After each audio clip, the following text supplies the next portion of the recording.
C'est-à-dire qu'au départ, l'autisme, c'était pas vraiment déclaré. Et il y a le mythe, ce qu'on appelle le mythe de l'enfant sauvage, de l'enfant loup.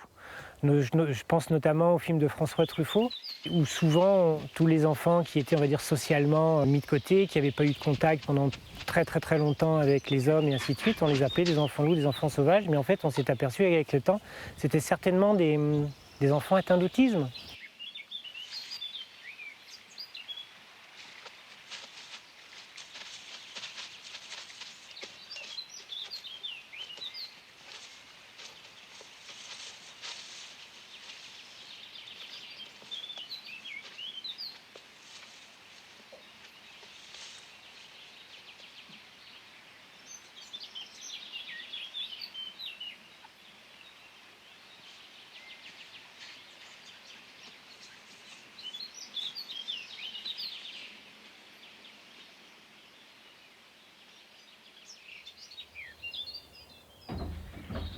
C'est bon, t'as fini.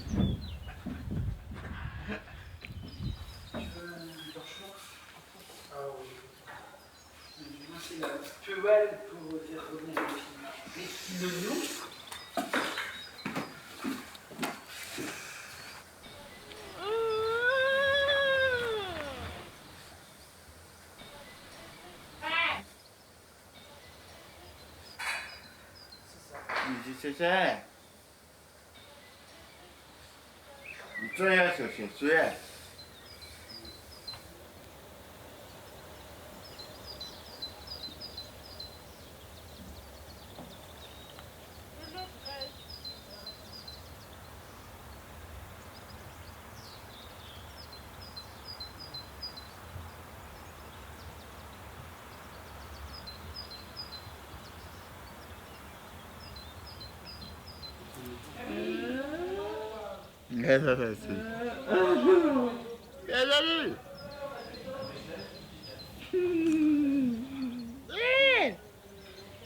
Je passe ça.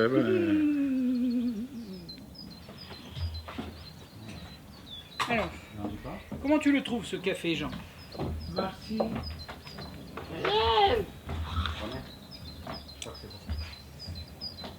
Il était bon ce café? Oui.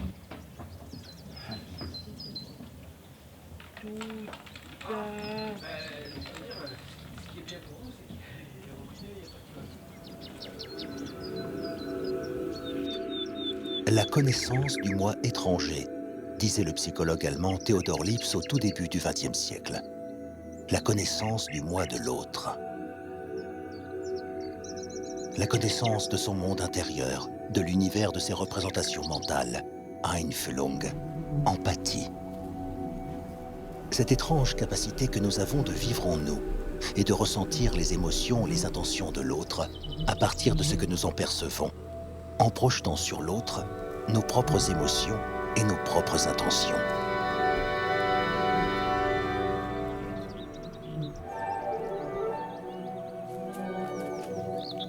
Et nous avons en nous cette fenêtre, presque toujours ouverte, sur les reflets des mondes intérieurs que nous percevons des autres.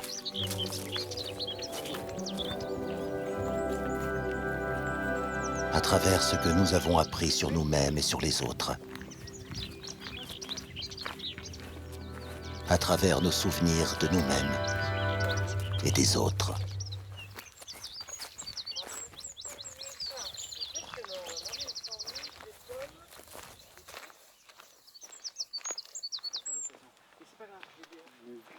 Je suis déjà content d'être venu jusque-là. Raconte si tu veux, parce que regarde, ouais, mais c'est le nombre de mobilisations. Tu vois okay. Ce qu'on va faire, c'est qu'on va sortir un tout petit peu, on va aller dans le virage. Je vais juste vous montrer. Parce qu'en fait, derrière, juste derrière le petit mamelon, là, qui est juste ici, là, il y a un grand cirque, il y a des falaises, il y a des chamois, comme ça. Là, il y a une bergerie.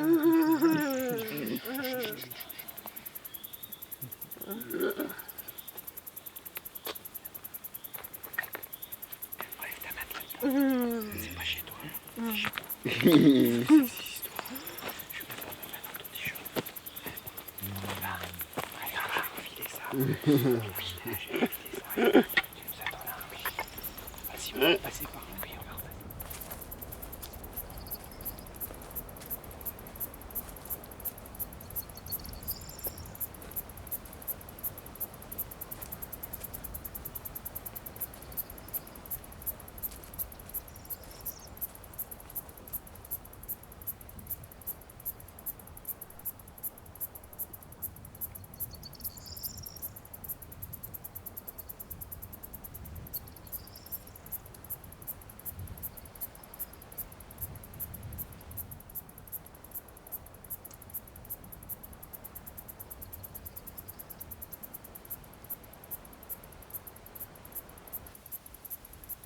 Guarda la main, Est-ce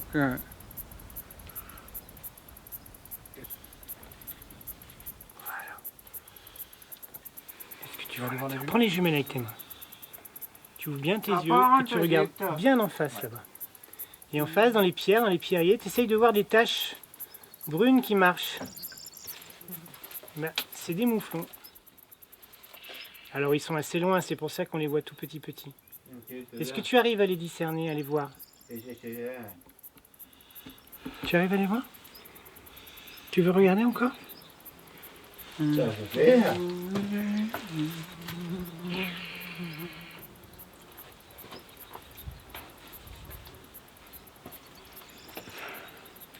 Tu mets là?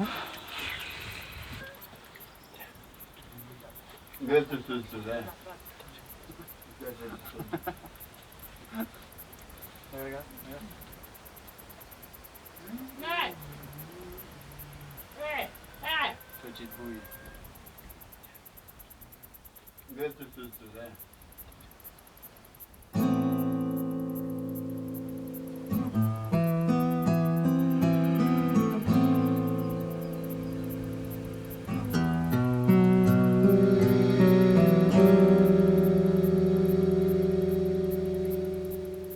Regardez. Regarde, approche-toi, Jean. Alors là, Jean, c'est quoi bien? C'est quel animal? C'est là, regarde, on la voit bien étalée. Là. C'est une crotte de... C'est une crotte de quoi? C'est une crotte de loup. Ça y est, on sait qu'il est là, on sait qu'il est sur le... là où on se promène. Le loup, il nous dit voilà, ici c'est chez moi, et il prévient les autres meutes, les autres loups, qu'ici c'est son territoire. Voilà.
Que savons-nous de nous-mêmes?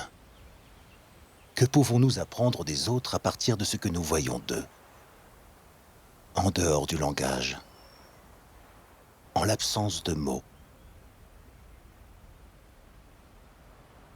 Ressentir.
Jacques Lucéran est devenu aveugle par accident, alors qu'il n'avait pas tout à fait 8 ans.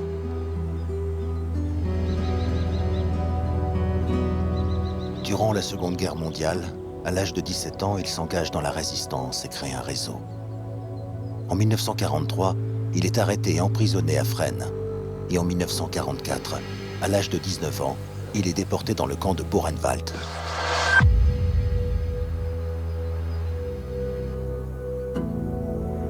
Lucéran parle de sa cécité. Les yeux créent les couleurs, dit-il. Les yeux produisent de la lumière. L'homme fait et défait les paysages. Laissez-moi vous dire ces choses. Elles sont trop peu connues. Et venant d'un aveugle, elles ont une petite chance de retenir votre attention. Les yeux font les couleurs. Bien sûr pas les yeux physiques, ceux de l'ophtalmologie. Ces deux organes confus et fragiles ne sont après tout que des miroirs. Ceux dont je veux parler, les vrais yeux, travaillent en dedans de nous. Voir, c'est un acte fondamental de la vie. Un acte indéchirable, indestructible, indépendant des outils physiques dont il se sert. C'est au-dedans de vous que vous voyez. Si la lumière intérieure ne nous était pas donnée d'abord et par conséquent les couleurs aussi, jamais nous ne pourrions admirer les couleurs du monde. Voilà ce que je sais après 25 ans de cécité. En fait, ça, c'est une fleur. Et à l'intérieur, il y aura une graine. Regarde.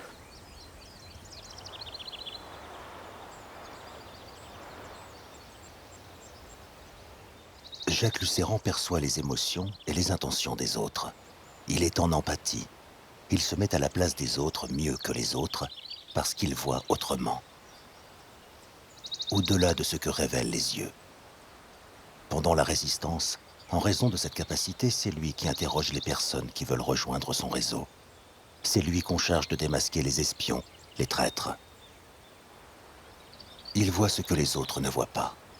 Mais dit-il, ne me demandez pas par exemple de vous dire si vous êtes blonde ou brune, maigre ou ventripotent. Je vous vois, mais d'une manière très peu anatomique. Je ne vous détaille pas, je vous attrape. Je dirais aussi volontiers, je vous reçois à l'instant où vous arrêtez la lumière que je tends vers vous.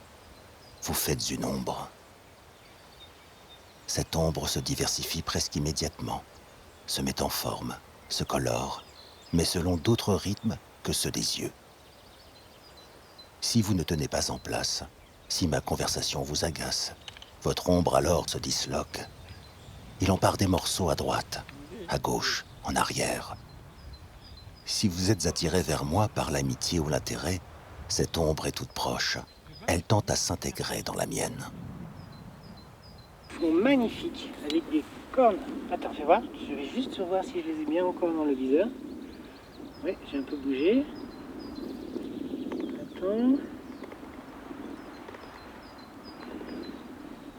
Attends. Ouais. Il y en a 3, exactement. Est-ce que tu vois les cornes correctement? Tu sais comme ils sont beaux? Ils sont debout ou ils sont couchés? Genre ils sont debout ou ils sont couchés? Ah, si tu fais le loup, ils vont partir. Tu as envie de faire le loup? On a bien marché aujourd'hui, hein?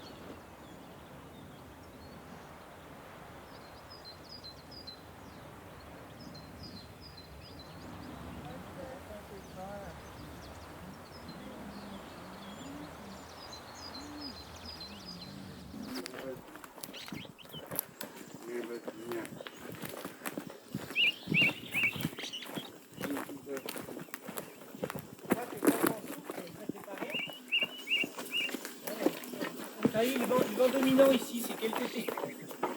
Il y a la forme des arbres. Dans tous les sens.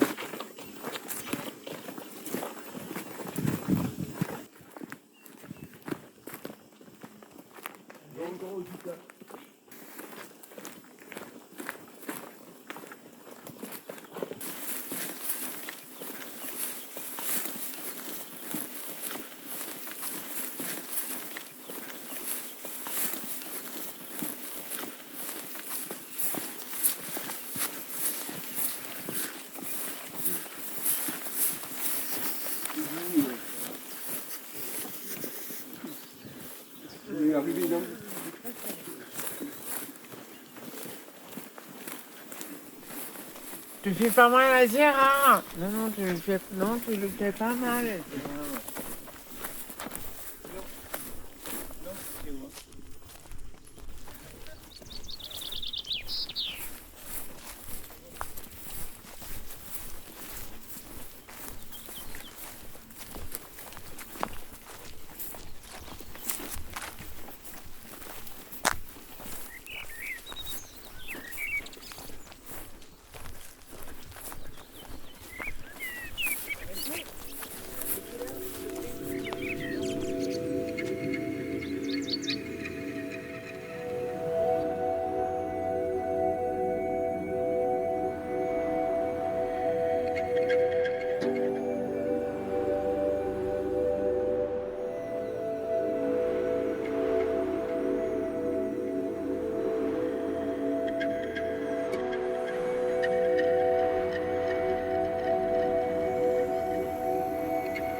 intérieure, c'est cela. Et c'est cela l'attention.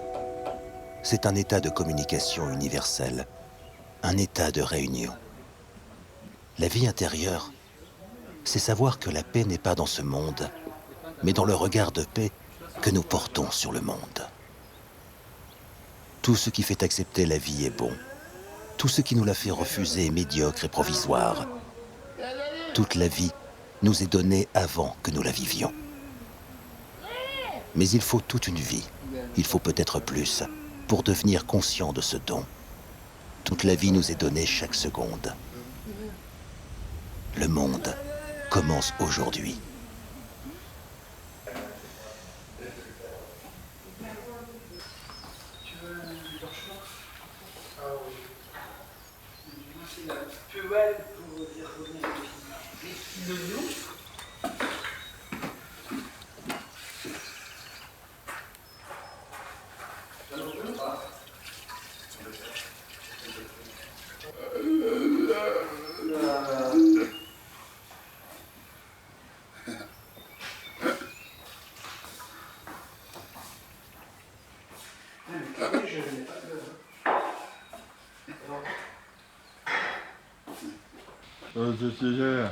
C'est régalé.